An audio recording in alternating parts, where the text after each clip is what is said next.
اوه ما شاء الله. لا لا لا لا لا لا لا لا لا.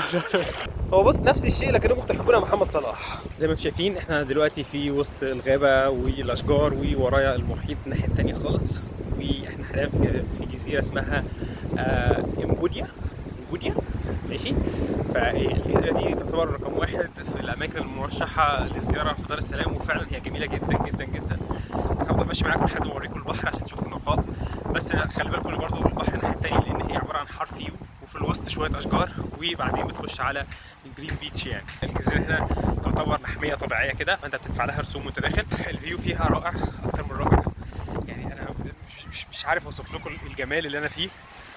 وسبحان الله يعني انت ما بتبقاش غير سبحان الله، يعني انت بتبص كده وتقول سبحان الله في الاخر بس.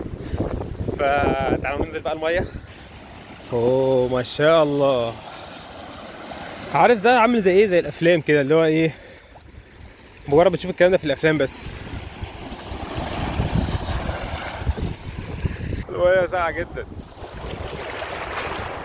لا لا لا لا لا لا لا لا لا لا. الواحد هيعوز هدومه، فانا هروح اغير بقى واجي. ده كده واحد من اهدافي في الحياه الصراحه، اللي انا ازور شاطئ بهذا الشكل وبهذا الجمال. شايفين المركب؟ يعني انت لو جيت قلت لحد ده في حاجه موجوده في الحقيقه كده ممكن تشوف ده في الصور، لكن انك تشوفها بعينك دي شعور تاني خالص يعني، ولا في الافلام. تا تا تا تا تا. انا كله بدور على الحمام، عاوز اغير. كل طموحي في الحياه انا اغير هدومي بس. اهي هي دي اللي هغير فيها هدومي. احنا جاهزين للنزول دلوقتي. احنا دخلنا الميه، انت قاعد في جزيره حرفيا، مين اللي هيلوث لك الميه غير شويه السياح اللي زينا اللي بيجوا يعني. الميه زي ما انتم شايفين يعني ايدي باينه جدا الميه، حتى لو نزلتها تحت خالص زي باينه الميه صافيه جدا. والله سبحان الله، ولا ربنا اللي بييسر الحاجات دي كلها. يعني مش انا مش مثلا مش انا اللي سافرت اللي عملت.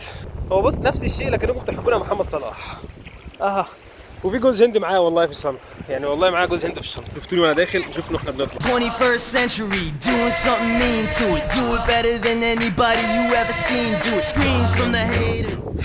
زوروا يا جماعه تنزانيا، والفيديو ده انا بوثق فيه كل حاجه بالظبط هتحتاجها وانت جاي الجزيره دي بالذات. يعني احنا من الساعه 8 الصبح ركبت الاول تاكسي، وبعدين وصلت الهوتيل، وبعدين لقيت اللي هو مكان جنبه، وبعد ما لقيت مكان جنبه حجزت الفيري، وبعدين بعد ما حجزت الفيري جيت هنا دفعت رسوم دخول لان هي دي محميه طبيعيه اصلا. وبعد ما رسمت دفعت رسوم الدخول عشان اقعد على الكرسي دفعت كمان 10,000 شلن. وممكن برضو اوريكم المنيو بتاعتهم عشان برضو لو حد عاوز يجي هنا مثلا يطلب حاجه. هو في اكل هنا طبعا كويس جدا وجميل، لكن انا اوريدي جايب اكلي معايا. هم هنا برضو بيسمحوا ان انت تجيب الاكل بتاعك معاك، جايب بقى كاجو وحاجات زي كده بقى في تنزانيا بقى وكده يعني، فلازم نعمل نفس الكلام يعني. بس يا شباب هو ده فيديو النهارده. اتمنى لو عجبكم الفيديو تعملوا لايك وشير وسبسكرايب، وكمان لو جيتوا الجزيره دي يعني في يوم من الايام، يعني احتفظ بالفيديو ده. لو انت جيت الجزيره دي في يوم من الايام انا ممكن اسيب حاجه مثلا علامه، او اسيب حاجه بحيث ان انا ايه، عبد الله كان هنا، اللي هو انا اسيب بصمه ليا في المكان هنا يعني. والحمد لله فعلا قدرت ان انا اوصل معاهم على اتفاق معين بيني وبينهم، اللي هو لو انت جيت قلت ان انا من طرف عبد الله عماد او من جروب اسمه ترافل ادفايزر، ساعتها هتاخد خصم 10% على الفيري وعلى الاكل اللي على الجزيره. واتمنى ان اكون كده حاولت ان اعمل حاجه مميزه فعلا، وكان الاتفاق بالنسبه لي ده حاجه جديده ان انا اعمل حاجه زي دي. فده اللي انت ان شاء الله لما تروح هناك هتلاقيه موجود، معرفش موجود لحد امتى بس هتلاقيه موجود. دي العلامه اللي انا هسيبها لكم هناك.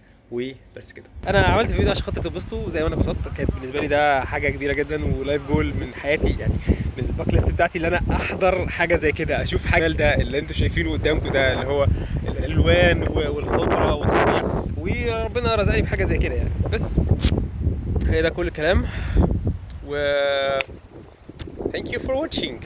Bye bye. Subscribe.